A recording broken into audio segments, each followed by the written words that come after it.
Tommy's gonna taste the gin so that you don't have to. Let's just save your money, yeah, that's what Tommy wants. Minimal dilution, cause we wanna taste the gins. But if the gins are bad, then we will throw them in the bin. Now let's hand it over to Tommy, who is gonna taste. He's gonna get all rowdy and shout up the place.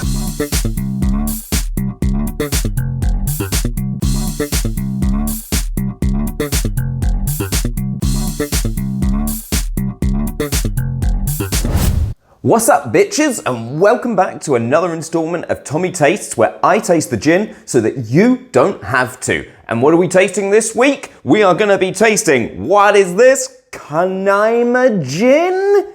This is the pure taste of Amazonia within a gin. Why is it the pure taste of Amazonia? Well, it's not necessarily because it's got this gap year style bracelet here, which you can use to tell everyone all of your nose-inducing stories with. I'm literally in Burma.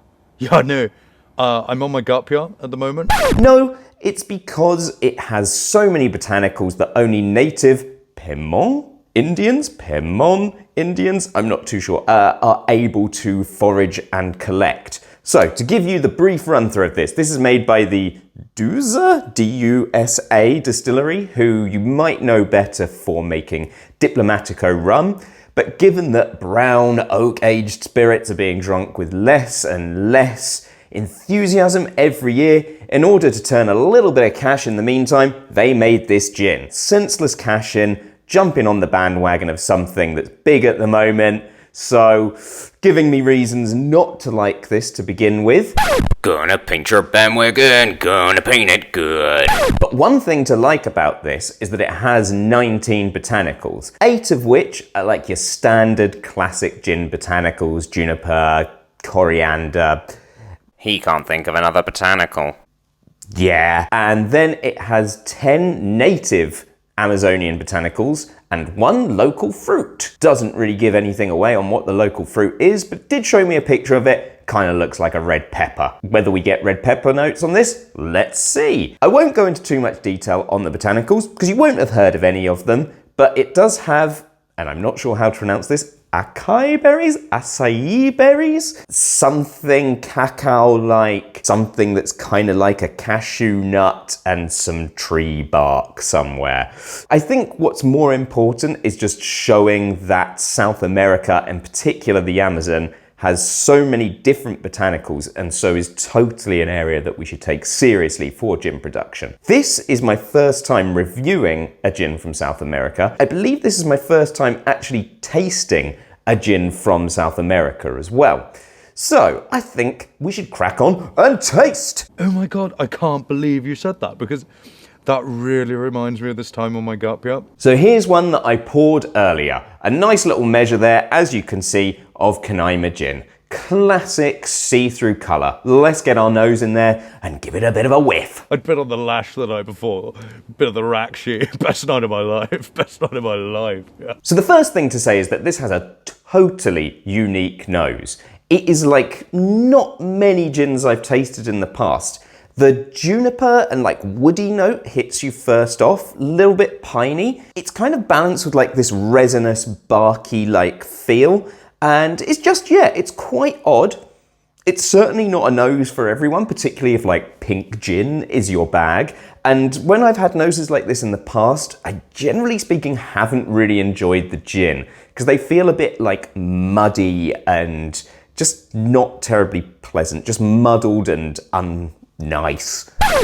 Yeah, I think what you meant to say there was a double plus ungood. There's also like this really nice kind of citrus note and like an anise note there as well. And then like holding it all together, you get like this creamy, almost vanilla thing, which I guess comes from the cacao. The overall kind of feel of it is that it's a little bit green. There is like an exotic fruit note, so I get like a little bit of passion fruit, but then there's like this kind of underripe nutty note as well, and it's really strange. It's like nothing I've really had with gin before, and I'm guessing that's because we're working with that terroir style of gin. and this kind of flavors of the Amazon all culminating in Canaïma Gin. C'est magnifique. It has all the terroir in this gin. I could not possibly drink a gin without terroir. Enough of this bullshit, let's have a taste. Yeah, and then I just thundered everywhere. I've tasted this gin several times already, and the reason I've tasted it several times already is because I think it is fucking brilliant. This is one of my finds of the year. I have no idea how long Canaïma Gin has been being produced for, but this was my first interaction with it only a couple of months ago, and a lady at a sales counter said to me, try this.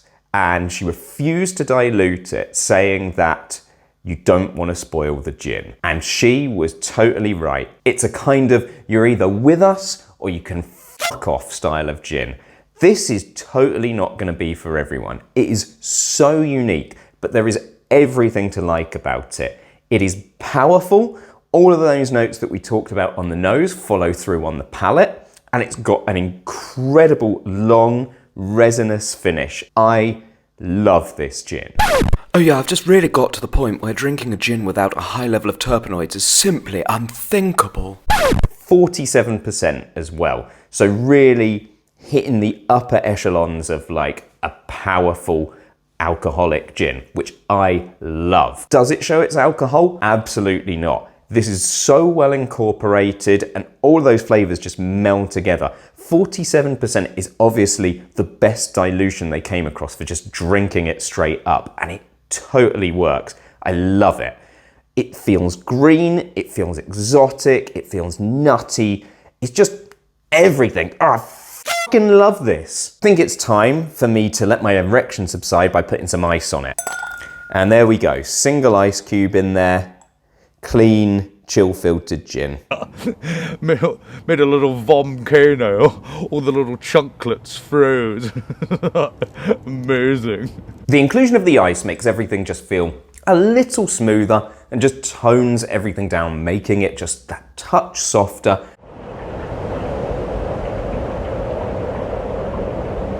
But it's still lovely. Personally, I think this gin just works great neat, and you should treat it like whiskey, just adding drops of water one by one until you get a dilution that you're happy with. Personally, I think the standard bottle dilution is perfect. I'm just going to add a couple of drops of water in there just to see how it withstands a bit more dilution. So again, I've gone on about a 1 to half basis there. I was like, what? Banter? Yeah, amazing. Just like Fulham. Yeah. The gin cuts through enough so that you can tell that you're definitely having like a gin and tonic style drink, but it doesn't lose its character. You still get that nice resinous, exotic fruits, spice, citrus, top marks. Have that nature. 1-0. All of which brings me to the price of Canaïma Gin. Now, I think I've probably had a bit more of a penchant for the cheaper gins on this channel so far. So the ones that I've really liked since filming these has been Needle, which came out at about 12 euros. Tanqueray 10, readily available around the £25 mark. And probably something else relatively cheap that I've liked. Bathtub was great, and that's sub 30. The price for this is also sub 30. You can pick this up for about 28 quid. I challenge you to find a better gin than Canaïma for that price. I genuinely don't believe it exists. Tanqueray 10 is always going to be my first love because it was the gin that got me into gins. And I think for a gin that uses 8 botanicals and is able to put itself out onto the market at £25, it is almost unbeatable. But this plays with the form of classic and makes something that is true to both gin and its terroir. This is like nothing I have tried before. Go out and get a bottle, and you get the honour of the little gap year bracelet thing. Taunt your friends, save yourself a couple of grand and just go, oh yeah, when I was in Venezuela hiking through the rainforest. Everyone will just doze off and forget about the fact that you haven't been on a gap year at all, and you've saved yourself a few grand. This is better than any gap year, so just go out and fucking buy it. Yeah, like and subscribe. subscribe, girl. Like and subscribe. What? Like and subscribe. Work it out. Right.